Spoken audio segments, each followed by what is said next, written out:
Google reportedly has over 100 agencies monitoring extremist content. Well, our next guest fell victim to the monitoring by YouTube, which is owned by Google, after blocking his video in over 24 countries with no explanation why they did it. The video in question was how he felt about being called a white supremacist. YouTube has since lifted the ban after pushback on social media. So why the ban at all? Well, here now is psychology professor at the University of Toronto, author of 12 Rules for Life, An Antidote to Chaos, Dr. Jordan Peterson. Great to see you again, Dr. Peterson. Very nice to be here. So tell us what happened with this video on YouTube. Well, I was speaking with a very well-known YouTube host, H3H3. It's Ethan Klein, and we talked about a lot of different things because YouTube interviews are 3 hours long.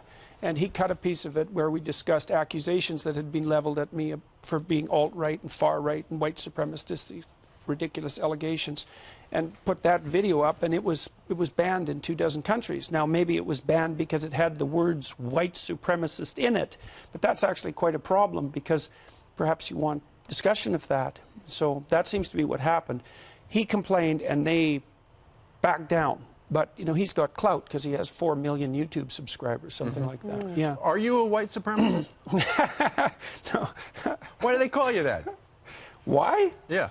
Well, because in the world we live in right now, if you stand in opposition to the radical left, which I certainly do, then the easiest strategic move for the radical left people is to call you some pejorative term so they don't have to deal with you.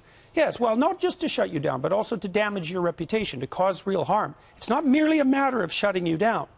There's more malevolence to it than that.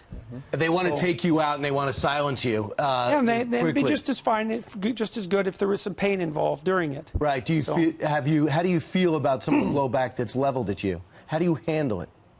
Well, I've learned over the last year if you're careful what you say to begin with, and I am very careful with what I say, and then if you're attacked, that you don't back down and you don't apologize, things flip around extremely quickly. And now I'm in a position where if I get attacked, it almost inevitably, fingers crossed, turns out to be of benefit to me.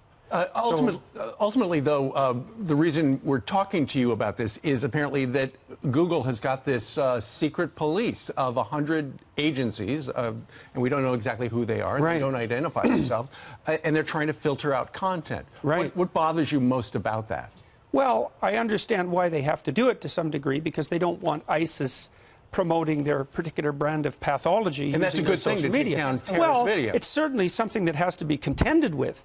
I think that it's necessary for Google and YouTube and these large social media channels to make what they're doing absolutely transparent to the public. And there's two reasons for that. It's not only because of the human decisions that are involved, it's because they're building algorithms to screen things even before they're put up.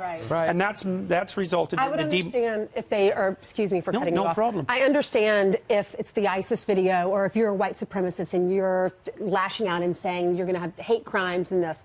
That's putting other lives in danger. We need to take down those videos and get involved, I believe, and police needs to get involved. But what you did, it was a speech and they just took a clip and you're defending yourself why you're not a white supremacist, correct? And yes, they took that's that what video happened. down. Yeah, well, it shows you that that it shows you that the algorithms are faulty. But I know lots of people on YouTube have been demonetized. That just happens all the time. If you're a conservative, center conservative, I would say, then the probability that if you have a discussion that it's going to be demonetized is extremely high. And major league players on YouTube, like Dave Rubin, for example, are demonetized constantly. What does that mean, as well. demonetized? It means that Google decides that their content is not fit for advertisers. And they seem to do that, I would say, in a very arbitrary way. Now, the issue is that this needs to be made public. We need to evolve mechanisms to determine how shared social media are going to be screened so the real pathological material remains under control, the stuff that violates law. But we need, it can't be done behind closed doors. And look out for Facebook, too. They're right behind. They're trying to correct what they say went wrong in 2016, and many people think that's Donald Trump winning. Right. I want to talk about your book, new 12 Rules for Life, An Antidote to Chaos. What do you mean?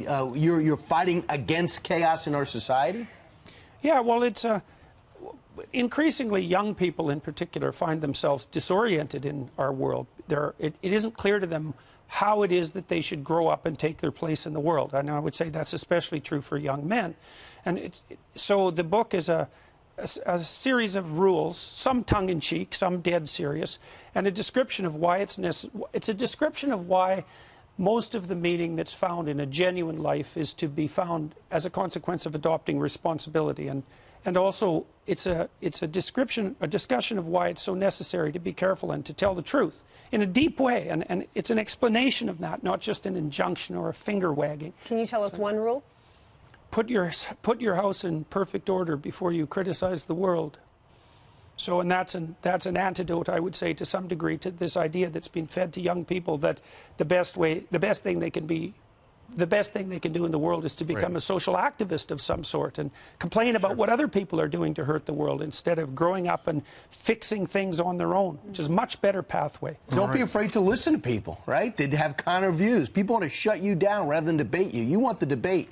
That's rule 9. They say you're dangerous. Are you dangerous? Yeah. Yeah, actually. Why? Why are you dangerous? Don't look dangerous. It depends on when you see me, I think. Why? Because I think that someone who's trying to be good should be dangerous. Like, otherwise there's no force to you. There's nothing to contend with. You know, we have this strange idea that's especially, again, foisted on young men, that the pathway to virtue is through weakness and harmlessness. And that's just simply not true. That's the pathway to uselessness and resentment. You should be able to be a monster and then not be one. C.S. Lewis said there are different definitions of love. There are clearly different definitions of danger, too. Yes. Thank you for being with us. Hey, my pleasure. Thanks for the invitation. Congratulations on the book. Yeah. Thank you very much.